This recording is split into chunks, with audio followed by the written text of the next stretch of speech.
The staff at a Boise nonprofit woke up this morning to find damage to their building.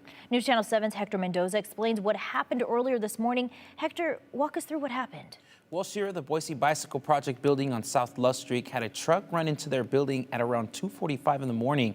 The executive director of the Bicycle Project says he didn't find out about the crash until he showed up to work to see a huge hole in the building.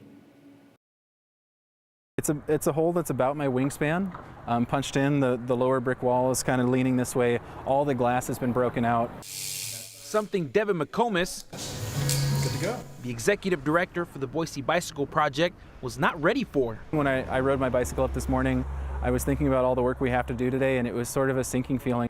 A sinking feeling because they're gearing up for a huge event. We're getting ready to give away 570 bikes to kids and underserved families in Boise next weekend for our Holiday Kids Bike Giveaway, and this is definitely sort of impacting that drive. And now, the Bicycle Project is going to have to be firing on all cylinders after police say someone who was driving while drunk crashed into their building. Yeah, you know, our bandwidth is stretched really thin.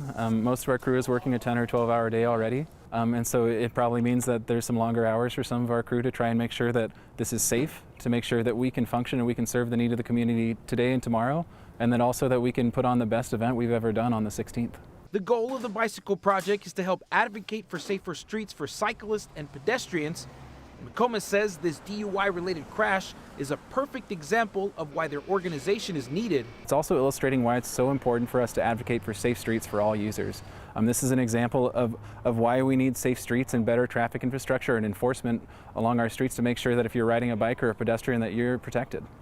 So they are looking to the community to help the organization get over this obstacle. And earlier this morning, they got their first set of helping hands. When I was standing here and my mouth was open, some construction workers walked by who were in our neighborhood, and they said they'd help us out, and they came back and put up some boards for us.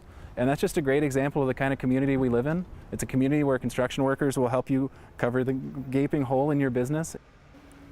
Mccomas says that they're hoping that they can get support from the community, whether it's financial for both helping fix the building or for the bike giveaway, or to help volunteer for the next event for next week. So, Shira, for more information, you can visit boisebicycleproject.org. We will also have that link on this story at ktvb.com. Yeah, I know we talked about this earlier, but this is definitely one of their busiest times of the year. So this is no doubt just adding more to their workload. Yeah.